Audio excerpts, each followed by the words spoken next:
Mateus capítulo 6, versos 5 a 8, eu vou pedir que você acompanhe a leitura na sua Bíblia, da versão que você se sentir mais confortável. Eu vou usar a ARA. Acompanhe a leitura da palavra do Senhor que diz o seguinte: E quando orardes, não sereis como os hipócritas, porque gostam de orar em pé nas sinagogas e nos cantos das praças, para serem vistos dos homens. Em verdade vos digo que eles já receberam a recompensa. Tu, porém, quando orares, entra no teu quarto e, fechada a porta, orarás a teu Pai, que está em secreto, e teu Pai, que vê em secreto, te recompensará. E orando, não useis de vãs repetições como os gentios, porque presumem que pelo seu muito falar serão ouvidos. Não vos assemelheis, pois, a eles, porque Deus, o vosso Pai, sabe o que tendes necessidade antes que lhe peçais. Eu sei que a mera leitura já seria instrutiva, você já poderia aprender sobre como orar, meditando e pensando nesse texto. Sei também que essa é uma dúvida que vem, me perdoe o termo, atazanando a vida de vocês, porque agora todo mundo, ou a maioria de vocês é professo, se não, eu digo a maioria porque tem gente chegando, graças a Deus por isso. Mas a maioria aqui é professo, e o que é ser professo? É participar da loteria de quem vai orar hoje. E isso causa um certo nervosismo. Não bastasse isso, nós, muito provavelmente, eu estou tentando tomar cuidado aqui porque eu vou pisar em ovos e não vou tomar cuidado para quebrá-los. Vai ser importante que eu quebre alguns ovos aqui. E eu não quero ferir as suas vicissitudes antes de ganhar você para ouvir o que eu vou falar, mas é importante que você entenda que pode acontecer de você ter aprendido a orar de maneira errada e querer transpor da maneira como você aprendeu a orar para a sua nova maneira de ser, atualmente presbiteriano, que eu espero para todo sempre. Amém. E aí, de repente, você fica lá. Será que se eu orar do jeito que eu sempre orei, vai dar certo? Eu vou adiantar que, se você estava vivendo do jeito que você sempre viveu, não deu certo, por que você acha que orar daria? Bom, eu vou fazer de novo como eu fiz da última vez, contando para vocês duas histórias. E duas histórias verídicas, para você entender a questão ligada à oração. Um certo dia estava eu indo estudar na biblioteca, isso não aconteceu no Brasil, mas na África do Sul. Para ninguém achar que eu estou falando de alguma coisa cuja coincidência e mera semelhança terá sido providência. Mas eu não estou pensando nisso, estou pensando neste caso. Então eu chegando na biblioteca para estudar como de costume, e eu comecei a ouvir uma espécie de barulho que parecia um misto de zumbido de abelha com manifestação da Paulista. E eu não estava tentando entender o que estava acontecendo. Parecia pessoas brigando, sabe? E como eu não entendia boa parte das línguas faladas naquele país, vai que era uma conversa entre amigos. Mas estava uma barulheira meio esquisita. E eu comecei a reparar que eu andava em direção à biblioteca e as pessoas iam saindo para ver o que estava acontecendo. Eu dei uma olhada para as janelas, o pessoal começou a olhar, eu falei, não, tem alguma coisa esquisita acontecendo, vou eu olhar também. Era um grupo de jovens orando na área aberta em frente à biblioteca.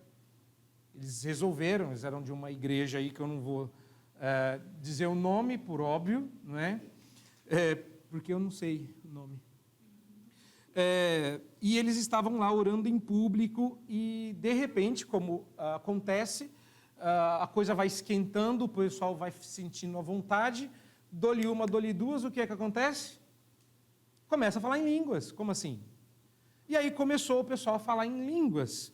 E eu comecei a reparar no pessoal em volta. Como eu estava lá para estudar, eu estava estudando, inclusive o que estava acontecendo.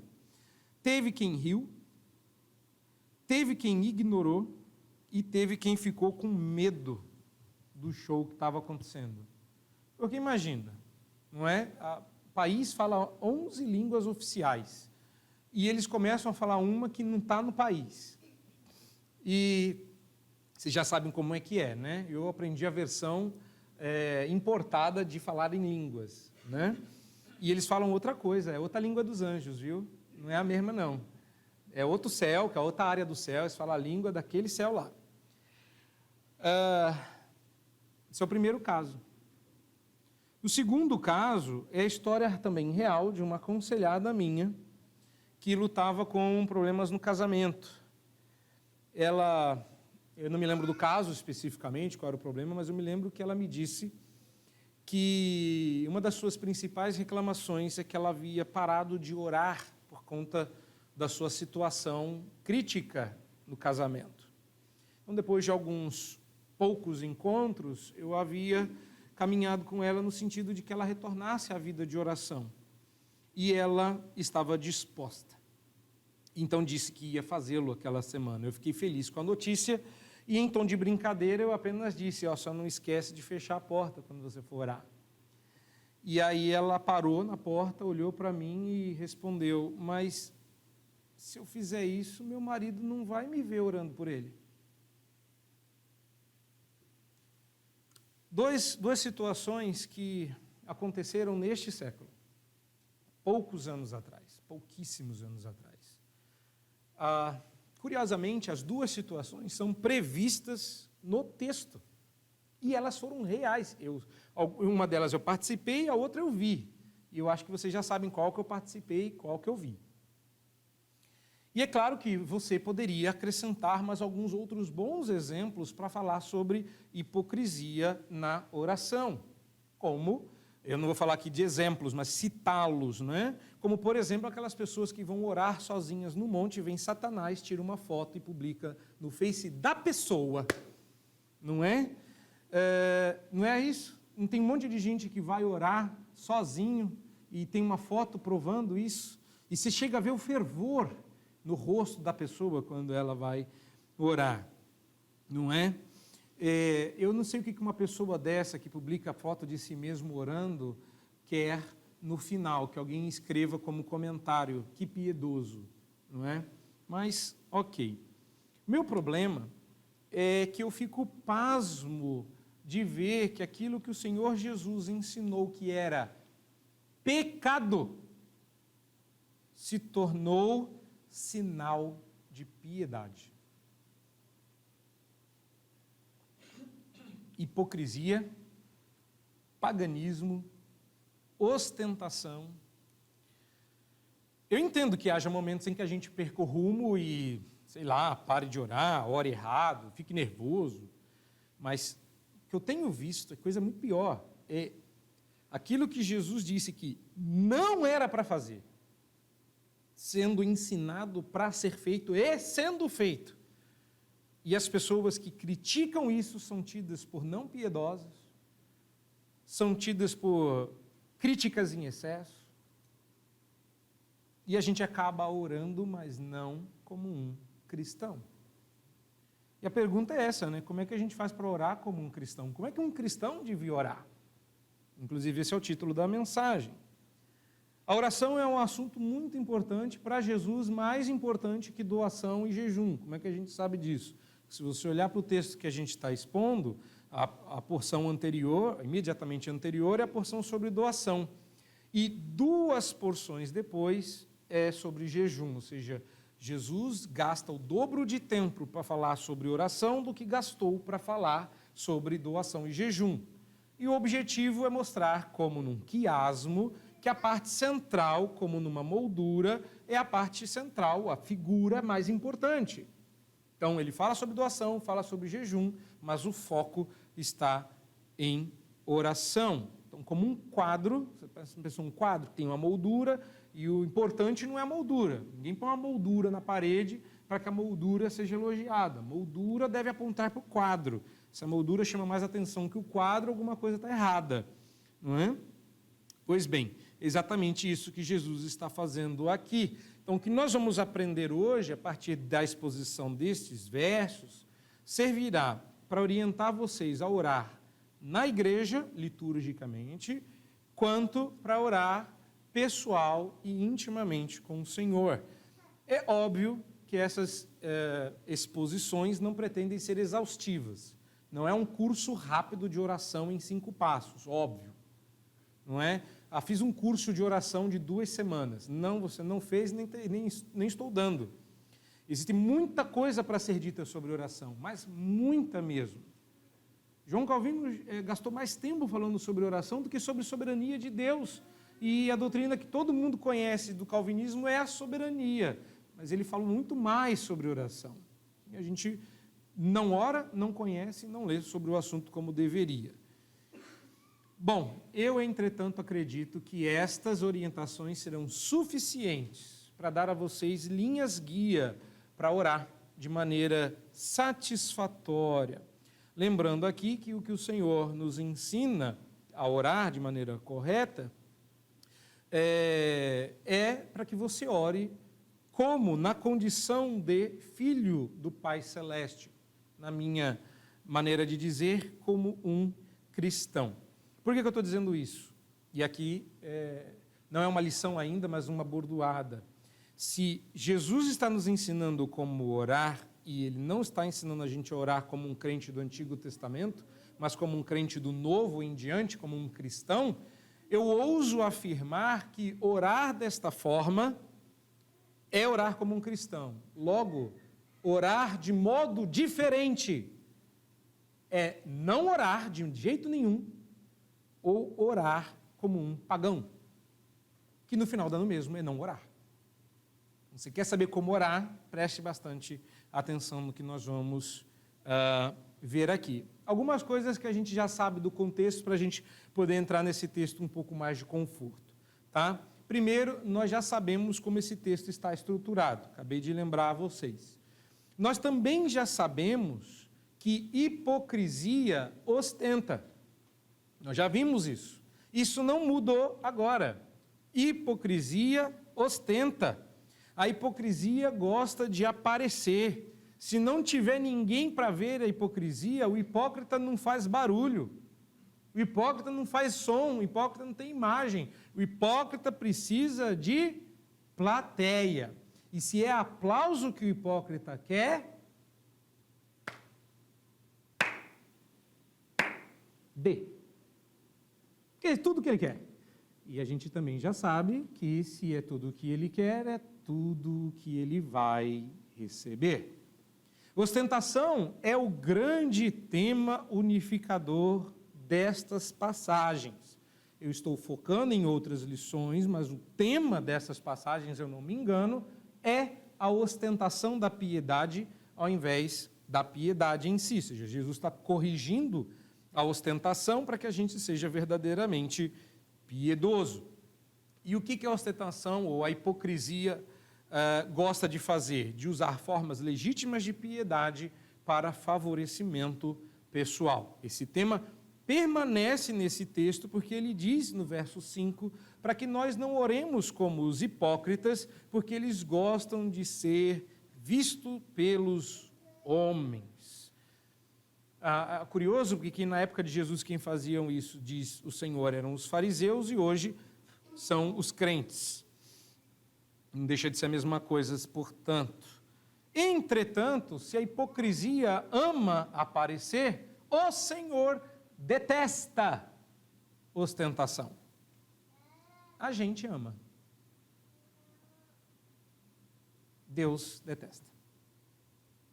Nós também já sabemos que o objetivo da piedade é viver esta piedade coram Deo, diante da face de Deus, e não diante da face dos outros. Porque se a gente se esforçar e se dedicar, a gente impressiona os outros pela nossa piedade. Você é capaz de me impressionar, não vou negar, mas você nunca vai impressionar Deus. Deus nunca vai achar, nossa, que privilégio que eu tenho de ser o Deus desta pessoa tão piedosa. Isso não vai acontecer. E o que talvez você não saiba em termos contextuais, e que possa ser útil agora que vamos falar sobre oração, é que essas 3 formas de piedade estão divididas nas 3 grandes áreas dos relacionamentos humanos. Vocês já tinham reparado nisso? Doação, oração e jejum tem a ver com as 3 grandes áreas da vida? Doação, a primeira forma de piedade, lida com o nosso relacionamento com o próximo. Jejum lida com o nosso relacionamento conosco mesmos. Nós vamos falar disso depois. Mas a oração lida com o nosso relacionamento com Deus. Próximo, Deus, eu. Só que a gente sabe que Deus está no meio porque é a principal. Então, se a gente fosse colocar em termos ocidentais, na ordem, a gente colocaria Deus, próximo, eu. Olha, você já tem uma escala de valores. Ame a Deus, ame ao próximo como a si mesmo. Olha, eu acho que eu já vi isso em algum lugar, mas eu vou deixar isso para outro dia. Portanto, o nosso relacionamento com Deus, que é o principal desse texto, portanto, oração, é o principal dos relacionamentos. E é a partir dele que nós vivemos os demais. Antes de prosseguir, então, para as lições desse texto, é bom lembrar, mais uma vez, que não há aqui uma ordem. Assim como nos versos anteriores, Jesus não ordenou que doássemos, mas ele presumiu que a gente faria, no caso da oração também, ele não diz vá orar, ele diz e quando orardes. Se há uma ordem aqui, ela é implícita. Existem ordens para que a gente ore, não nesse texto. O Senhor Jesus não está repetindo essas ordens, está nos instruindo e orientando como orar. A oração é esperada, mas o caso aqui não é se, mas como você vai orar. Tenho 4 lições para trazer a vocês hoje. 4 lições. Um pouquinho diferente, né? Geralmente eu trago 3. E outro dia aí eu tinha só 2 e inventei a terceira. Hoje eu vou falar de 4 lições. Espero que todos vocês as enxerguem no texto. Baseado no verso de número 5, eu quero trazer a primeira lição para vocês. Primeira lição, primeira coisa que eu entendo que esse texto nos ensina é não transforme a sua oração de intimidade em exibição. Porque se a intimidade do Senhor é para os que o temem, a ostentação é para que os homens vejam. E você transformar a sua oração de intimidade em exibição é pecado. A questão é para quem você vai orar. Com quem você fala quando está orando. Quem você quer que te ouça quando você ora? Não são perguntas retóricas, somente, e não é o tipo da pergunta que você vai responder por óbvio. Pergunte existencialmente, quando você fecha os seus olhos, quem você espera que ouça a sua oração? E eu vou bater já nesse ponto. Mas vamos lembrar que o Jesus está dizendo. Ele vai chamar de hipócrita aquele que usa algo tão caro como a oração para aparecer diante dos homens. Orar é ter a oportunidade de se apresentar diante de Deus e falar com o Deus que disse, haja luz e ouve. Você pode falar com este Deus, mas aí você usa esta abertura, esse privilégio para que os outros te vejam, para ser visto pelos homens. A oração, na verdade, é um grande presente, porque permite você crescer em intimidade com o Senhor do universo, o Criador e sustentador de todas as coisas. A oração serve para isso, em primeiro lugar. Para que você tenha intimidade com Deus. E usar uma conversa dessa para se aparecer é loucura. É loucura. Por quê? Porque, em primeiro lugar, Jesus diz que não há, quando você faz isso, ganho real. Você vai conversar com Deus para se aparecer, você não ganhou nada com isso. Você vai conversar com Deus para ter intimidade com Ele, você ganha. E eu digo que isso aqui está sendo repetido porque a mesma palavra vai ser usada aqui no finalzinho do verso de número 5, que Jesus já usou novamente, que é a palavra recompensa ou aplauso. Se é isso que você quer, parabéns para você. Se esse é seu objetivo, satisfaça-se com ele, porque você não vai ganhar mais nada além disso. Quando você for orar, tome o cuidado de ter bem claro para você para quem você está orando. De novo, quem você quer que te ouça. Essa não é uma dica qualquer, porque você sabe disso, mas deixa eu mostrar como você é hipócrita.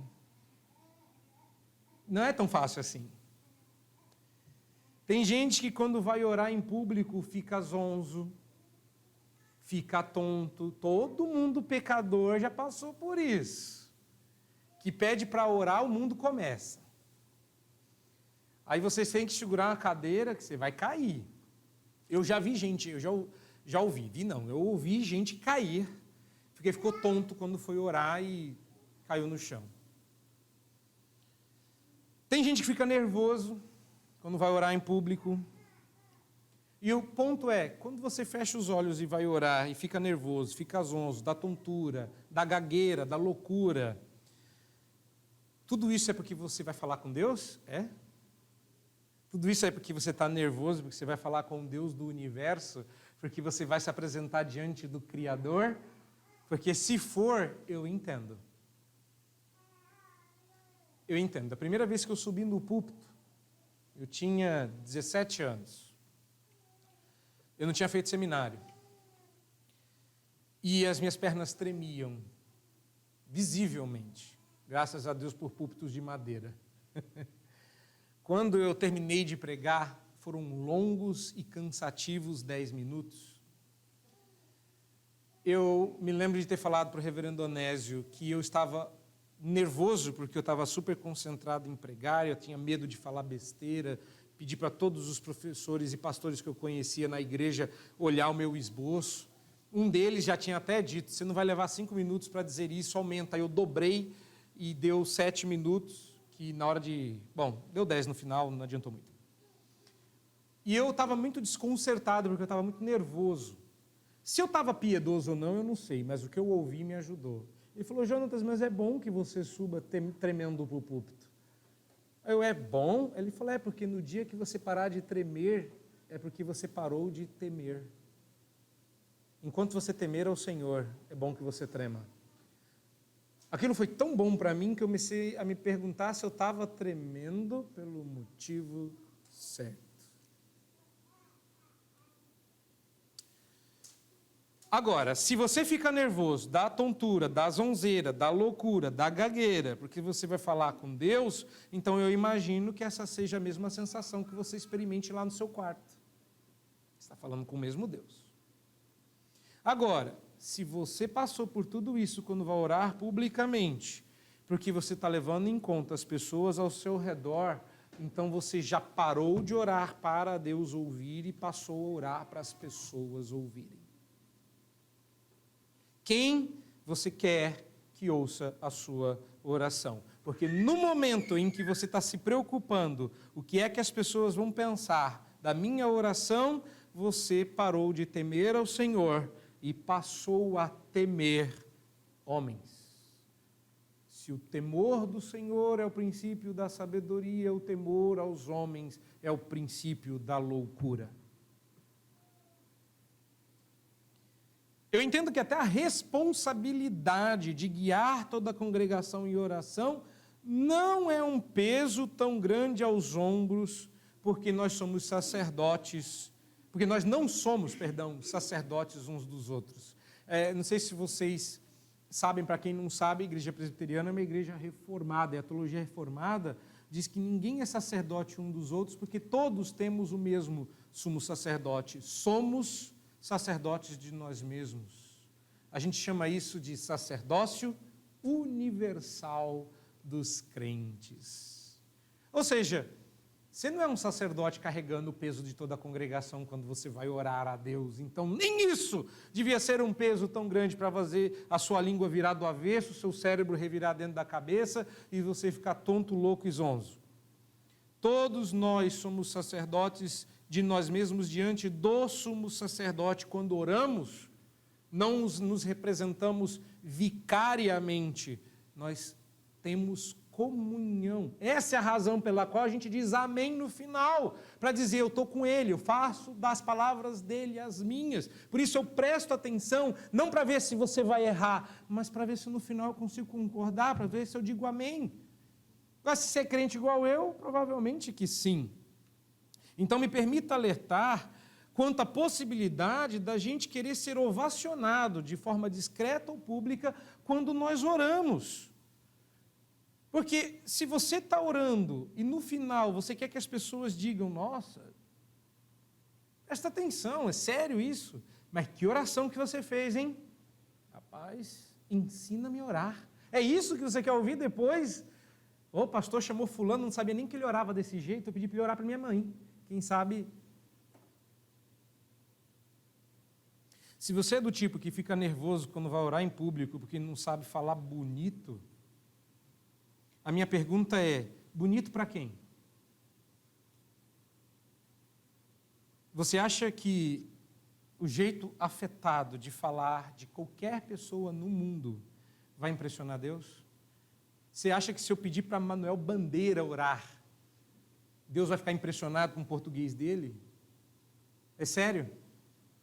Vamos orar aqui com o Olavo Bilac. É isso mesmo que vocês querem? Você acha realmente que Deus vai achar assim, nossa, conjugou o verbo certinho, hein? Afinal, quando você aprender a falar bonito, o que você espera receber em troca? Pastor, não me chama para orar não, que eu não sei falar bonito. Tá bom, eu te ensino. E quando você aprender a falar bonito, o que você espera receber? Elogios? Que as pessoas digam ao final da sua oração, parabéns? Ou melhor, isso eu já ouvi, isso aí eu já ouvi em igreja, que tem oração que é melhor que a pregação. Você quer ouvir essa? Nossa, ainda bem que fulano orou, porque a pregação, é isso que você quer ouvir? Que a sua oração redimiu a pregação? Que tal? Que no lugar das pessoas abrirem os olhos depois da sua oração bonita, bem feita e bem conjugada, as pessoas não abram os olhos, mas elas explodam em aplausos. Deus seja louvado, que oração maravilhosa. É isso. Gente, quem está orando, quem está ouvindo a sua oração? Se é Deus, é o mesmo Deus que te ouve lá na sua casa. Você está falando com a mesma pessoa. Você sabe quão falso é você virar para uma pessoa que você está sempre em contato, tipo, da família, e aí eu me referisse às minhas filhas ou à minha esposa como uma forma que Vossa Senhoria gostaria de ir por obséquio. Aí, de repente, a minha filha fala, pai, o que aconteceu com você? Porque essa mesma sensação de Deus. Ei, desculpa, quem é você? Ou, o que é isso aí? Você não fala desse jeito comigo? Você enlouqueceu? Ah, tá, você não está falando comigo. Você está querendo que eles ouçam a sua oração. Pois eu não vou ouvir. Porque se é para eles que você está falando, eles que ouçam. Cuidado, nosso coração é enganoso e pode pregar peças bem vexatórias. Primeira lição. Segunda lição que eu vejo nesse texto, e eu estou falando das negativas primeiro, eu vou pular para o verso 7. Dá uma olhada aí para o verso 7, dá uma lidinha aí. Porque a segunda lição, são duas negativas e duas positivas. Se por um lado, você não deve transformar a sua oração de intimidade em exibição, por outro lado, você não deve transformar a sua oração em ladainha. com NH, ladainha. Não transforme a sua oração em ladainha. Não sabe o que é ladainha? Porque você nunca fez capoeira. Porque na capoeira tem umas músicas bem repetitivas, até cansativas, chatas. Não, é o que significa a palavra ladainha. Ladainha é aquilo que você repete e repete, e repete, e repete, e repete. Por que eu estou dizendo isso? Porque você leu aí, não useis de vãs repetições. A palavra repetição aí, dependendo da sua Bíblia, pode estar escrito até balbuciar. Significa dizer frases vazias. Não transforme a sua oração em ladainha. Porque você tem as ladainhas básicas que você já aprendeu. Aquela que você faz antes do almoço, que é a oração express, aquela é uma ladainha que você já decorou. Senhor, obrigado pela comida, abençoe meu dia, porque essa coisa que eu... Amém. Jesus está proibindo a oração que não tem conteúdo. Aquele tipo de oração que continua para todo sempre e não diz nada. A pessoa orou por sei lá quantos minutos e o que ela disse? Onde ela queria chegar? Foi bonita, não nego, mas não disse nada. Jesus está proibindo aquele tipo de oração ininteligível, repetitiva, e eu vou te dar 3 exemplos. Não basta um, vou te dar 3. Porque cada um veio de um canto da terra aqui. Então vai ter uma oração católica, uma pentecostal, uma tradicional. Tudo errado. Vou dar o primeiro exemplo de oração repetitiva que Deus não gosta. É o exemplo neopentecostal, como quando as pessoas oram em línguas e falam de modo ininteligível, repetindo palavras sem sentido, como se elas formassem uma corrente de palavras mágicas, no melhor estilo abracadabra. Deus não gosta e não ouve esse tipo de oração. Desculpe, está no texto, é só você olhar para o verso 7. E existem vários exemplos desse tipo de oração encantada neopentecostal, Ásia Malacai, Siri canta lá na praia, Berebe canta cabanta, esse é outro, né? E por aí vai. Já reparou como são sempre as mesmas palavras? Um êxtase de palavras que não tem significado para ninguém. A pessoa acabou de falar Siri canta lá na praia e você vai falar assim, amém ou o quê? Essa versão neopentecostal repetitiva, sem sentido, balbuciada, está proibida pelo Senhor Jesus. Não é pelos símbolos de fé de Westminster, não é pela Constituição da IPB, não é pela teologia reformada, é pelo Senhor Jesus, verso de número 7.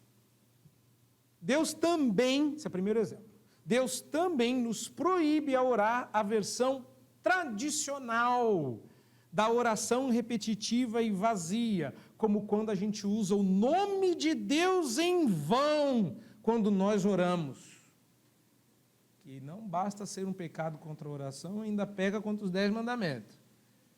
Como quando a gente usa os santos nomes de Deus para pensar no que vai dizer. Isso aí, tradicional, peca bastante. Ó Senhor, meu Deus, meu Pai, meu Deus, meu Pai, meu Pai, meu Deus, e eu não sei o que eu vou falar, vou só colocando o nome de Deus em vão. Reparou que a gente, quando fica nervoso, faz isso? Você já deve ter visto esse tipo de oração. Tem gente que é tão desligada, que falou, meu Deus, meu Pai, meu Senhor, mas não raciocinou, e aí volta e repete, Senhor, Senhor, Papai. E eu já vi isso em oração, muitas vezes. Que é vício, a pessoa está pensando no que vai falar, ela está assim, meu Deus, meu Pai, meu Deus, e não sei, meu Deus, me ajuda, e aí, quando ela vai falar, aí ela repete meu Pai de novo, porque agora ela está falando com o Pai, mas antes ela não estava. Isso é vã repetição, que não tem conteúdo, não disse nada, não processou o que falou na primeira vez.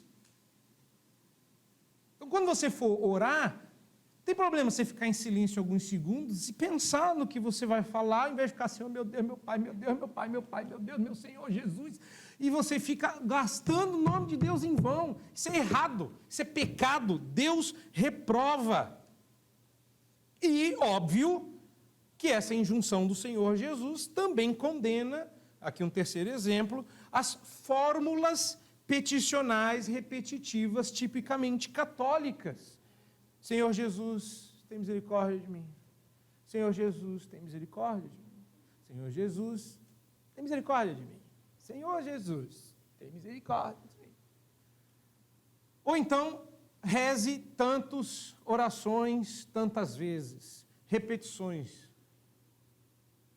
Eu estudei em colégio católico, aprendi a Ave Maria, que eu não vou repetir de púlpito para não desonrar nem Maria, nem o Senhor Deus.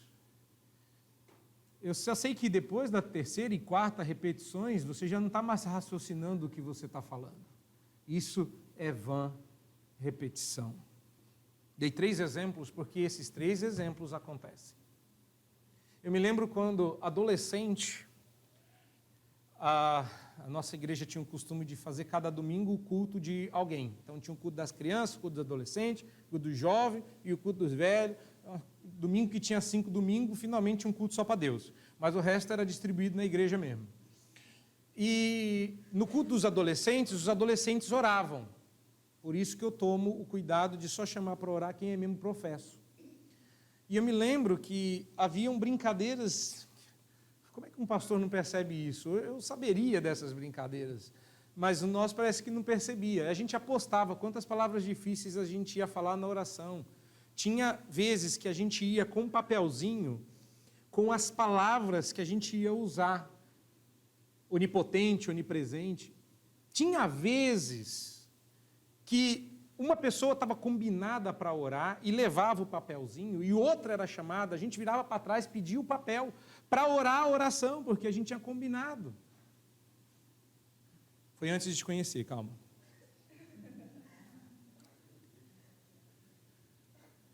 Meus irmãos,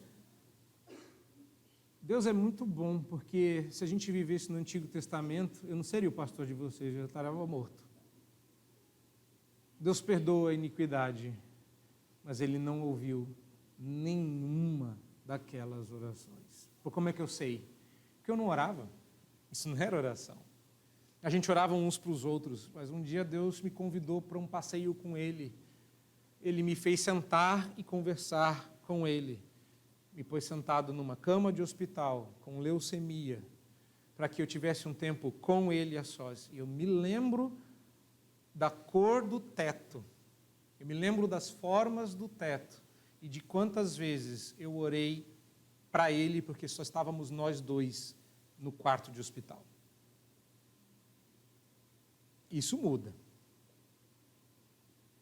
O Senhor nos alerta que Deus não se cansa, mas você vai, pelo muito repetir, de qualquer ordem ou forma, você não vai dobrar o Senhor pelo seu muito falar. Deus não vai mudar, Deus não vai dobrar, você vai pagar de chato, além de não ser ouvido.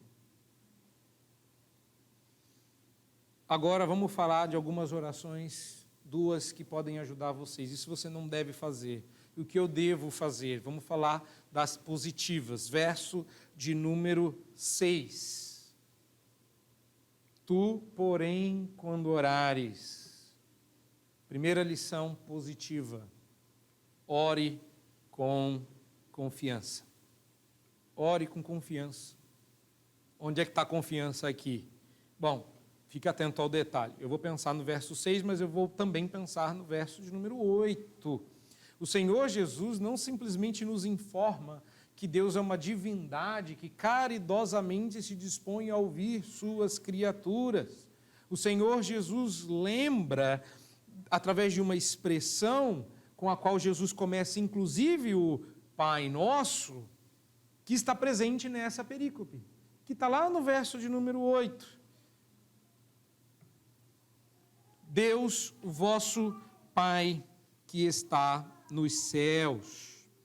Orar é este tipo de privilégio, é falar com quem está no céu, é falar com o ser celeste a quem nós temos o privilégio de chamar de Pai. Eu vou voltar neste ponto, por óbvio, depois, porque a próxima perícope, vocês já estão vendo aí a partir do verso de número 9, é o Pai Nosso, ou a oração que o Senhor nos ensina. Mas orar com confiança é orar para Deus, o Pai. Mas mais do que isso, onde está a confiança? É saber que Deus é o nosso Pai? Não. O verso de número 8 termina dizendo que Ele sabe o de que tendes necessidade. Ele não está recebendo a sua oração para ser informado. Ele não fez na sua vida porque ele não sabe, porque ele não quer. Ele está atento à sua necessidade. Quando oramos, não informamos a Deus o que precisamos. Estamos informando ao nosso coração que a nossa necessidade será suprida por Deus. Você não informa Deus, você informa o seu coração que Deus suprirá a sua necessidade. O objetivo de se deixar claro isso não é desestimular o pedir. Ah, Deus já sabe, então para que pedir? Vamos fazer aquela oração de acampamento, mega pecadora também. Deus, tu sabes. E tem pecador que faz essa oração, principalmente antes do almoço. Vamos pensar, gente, você vai pedir para alguém orar no acampamento antes do almoço? Pede para o crente. Não para aquele rapaz que está visitando, você não sabe de onde. Isso aconteceu. Pede, vamos pedir para fulano orar, vai dar uma forçada para ver se ele é crente. Aí ele levanta e fala, Senhor, tu sabes. Em nome de Jesus, amém? Você não devia comer. Você não devia comer. Não era um desestímulo, Deus já sabe.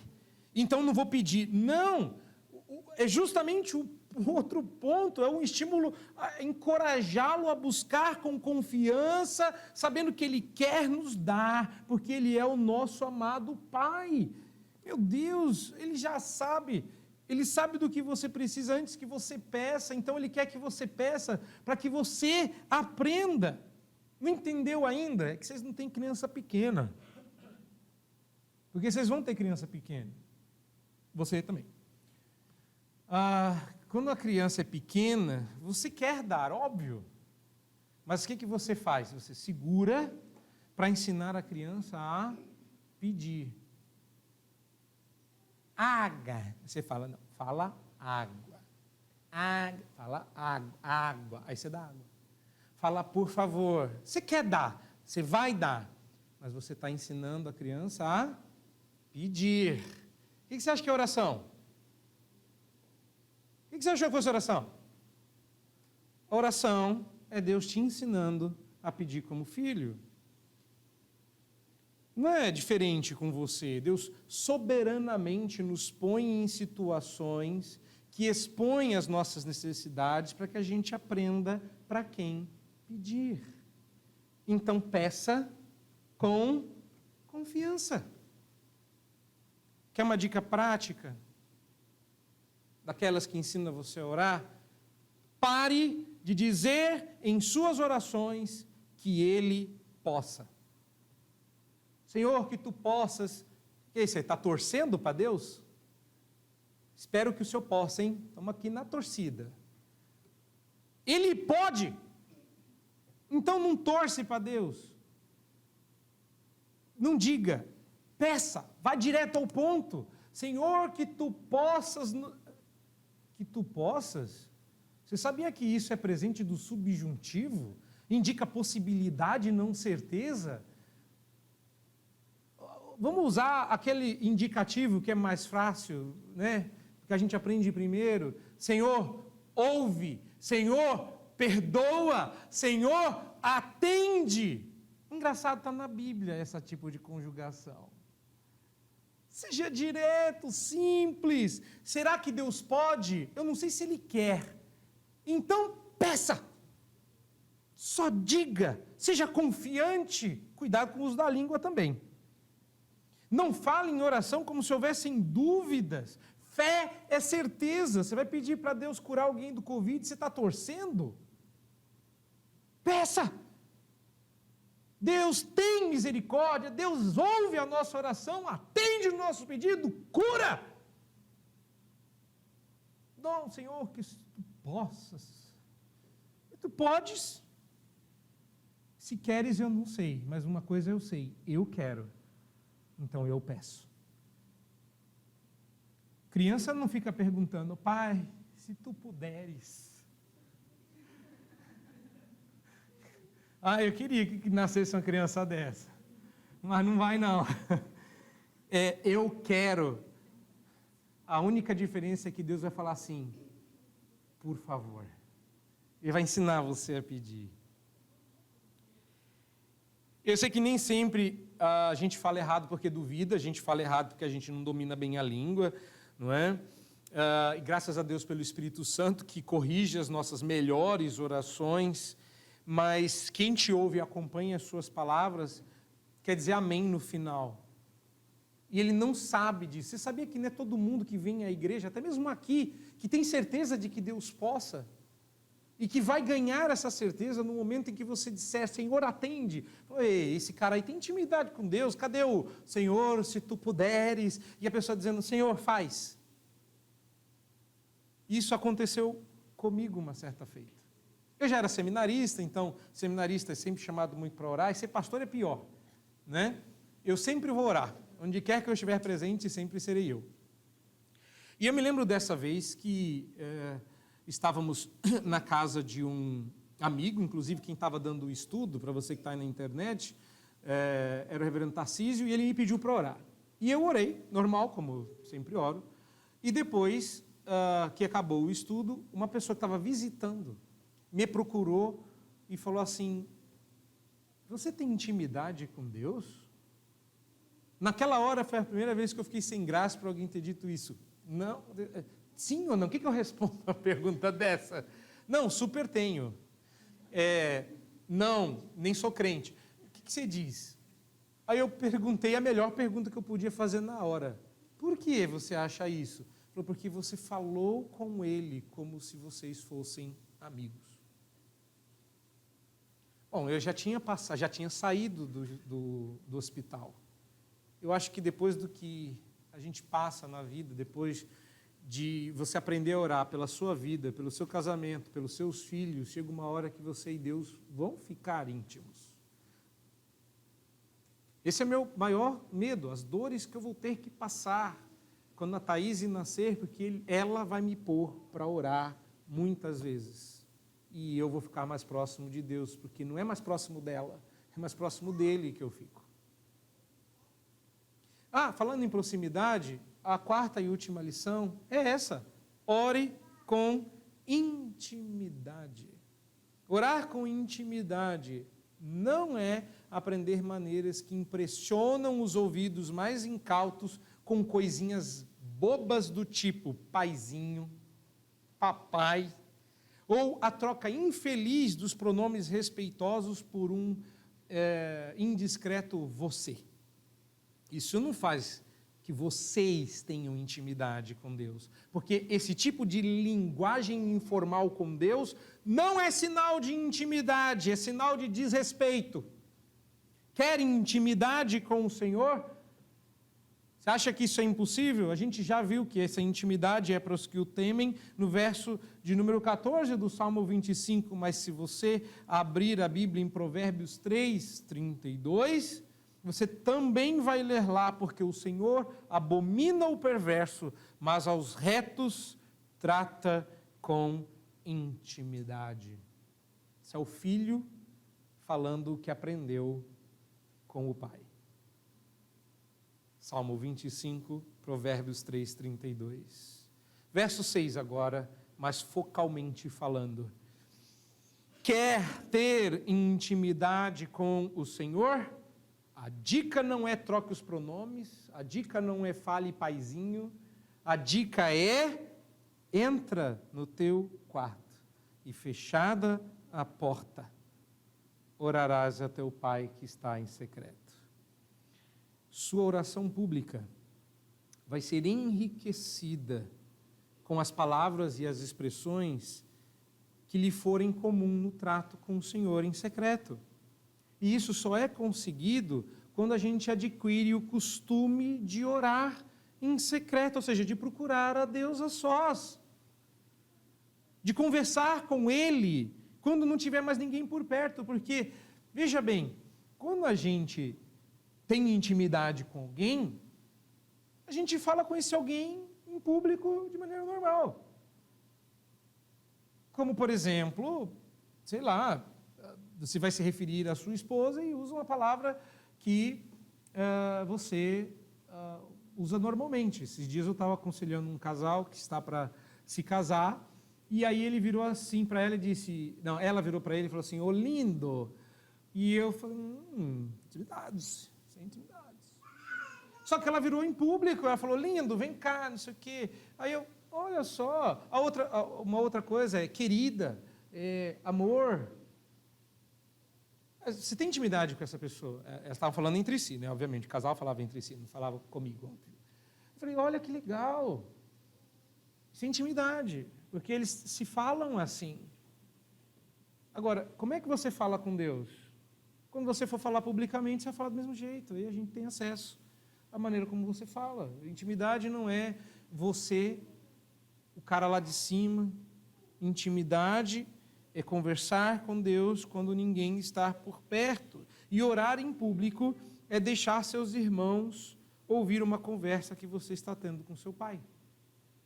Você orar em público. Ah, mas o que as pessoas vão pensar? Eu falo assim. Se você fala assim em privado, você está orando errado. Não é intimidade. Orar certo é orar do jeito correto em qualquer lugar. Orar publicamente é deixar que a gente ouça a sua conversa com o seu pai. Obviamente que você não deve falar dos seus problemas particulares quando estiver orando publicamente, e eu vou falar um pouquinho mais sobre isso na próxima perícope. Porque para falar dos seus problemas, você tem aquele tempo no quarto reservado. É para isso que serve. O tempo no quarto é íntimo, porta fechada. Não é para que os outros saibam sobre o que você está orando. Deus vê, Deus saberá. Lá, naquele momento, é que às vezes a gente fala fofoca achando que é pedido de oração. E às vezes a gente responde a fofoca usando a oração. É para orar, eu vou orar por você. Eu me lembro quando eu tomei o meu primeiro susto, meu primeiro choque de piedade nesse sentido ligado à oração. Eu estava visitando um colega nos Estados Unidos e ele tinha sido convidado para almoçar naquele domingo na casa de um dos nossos professores, daqueles que a gente só lê o nome no livro, e aí de repente eu falei, e agora? Me lasquei, né? Porque ele foi convidado para comer na casa do professor, nós dois admiramos aquele professor e eu estou de visita, o que eu faço? Eu comecei a orar, aí eu falei, Deus, me convida também. Aí ele me convidou, ótimo, fomos todos para a casa do camarada. Mas tinha um quê de ajuda, né? Eu falava inglês, o convidado não falava, e Deus abençoou o tradutor, não é? Estamos lá, conversa vai, conversa vem, aí a gente está de pé já, se despedindo, ele falou, como é que é o ministério lá no Brasil? E eu comecei a contar de algumas dificuldades que eu estava passando, e soltei o tradicional pray for me, né? Ore por mim. Aí ele, tá bom, pôs a mão no meu ombro, fechou o olho e começou a orar no meio da sala, pessoas passando, pessoal conversando, e eu estava aqui conversando com ele e tal, ora por mim, ele, tá bom, pôs a mão no meu ombro e começou a orar, e eu,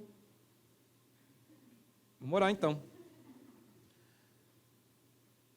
É muito difícil a gente pensar assim, mas a grande verdade é que a gente devia fazer isso. Quando alguém falar para você orar, e você fala assim, eu vou estar orando, que eu quero morrer.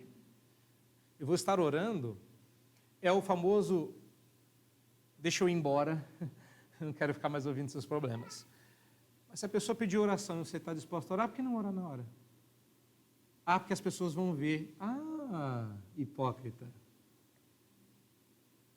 Tem horas que a gente quer que as pessoas vejam, tem horas que ninguém quer que veja. Você não vai orar depois. Quantas vezes você falou, vou estar orando, ou vou orar por você, e esqueceu? Porque acontece. O pior de todos é a gente chegar no culto doméstico e dizer assim, pedidos de oração que a gente vai orar e a gente não lembra. Quantas vezes eu já disse assim, alguém me pediu para orar. Aí elas perguntam, quem? Não lembro. Aí a gente tem que usar aquele recurso super piedoso na oração. Senhor, tu sabes quem precisa. Tu sabes quem ele é, tu sabes qual o problema pelo qual ele está passando. Eu não sei nem quem ele é, mas tu sabes. Gente, que errado. Que errado. Nós precisamos orar com mais intimidade com o Senhor. E nós não estamos fazendo isso de uma forma que agrada a Deus.